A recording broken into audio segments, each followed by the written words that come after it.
Calon pimpinan Komisi Pemberantas Korupsi atau KPK Pungki Indarti menyampaikan komitmennya untuk mendorong pengesahan rancangan undang-undang atau RUU perampasan aset menjadi undang-undang atau UU pada Senin 18 November kemarin.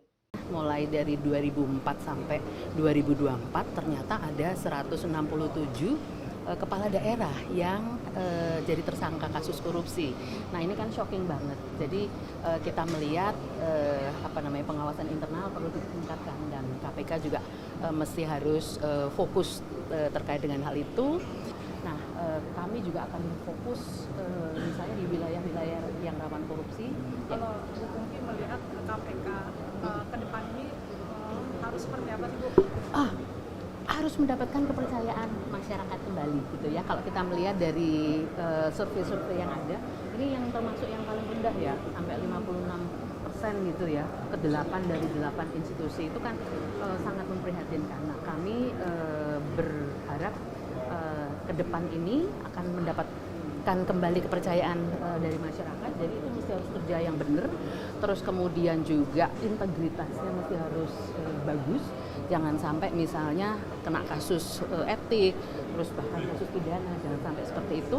Terus kemudian juga ini harus semuanya, artinya kerja yang solid gitu ya dari Capim, kalau sekarang pimpinan KPK, terus kemudian Dewas dan juga dari pegawai. Jadi tiga-tiganya itu mesti harus solid, sinergis.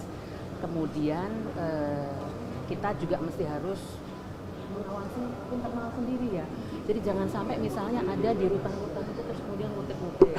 Terus kemudian ada kekerasan berlebihan yang dilakukan oleh penyelidik misalnya dalam proses penangkapan, penahanan dan sebagainya.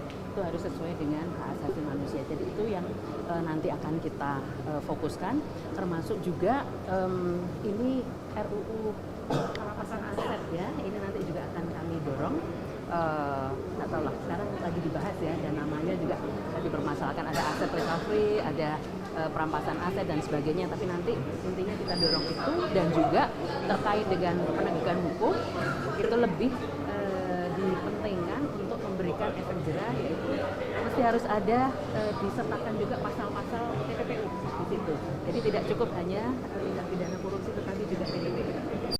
Ikuti terus berita menarik dan terupdate lainnya dengan cara like dan share di seluruh akun BI TV. Saya Putri Purwitasari pamit undur diri dari hadapan Anda. Terima kasih dan sampai jumpa.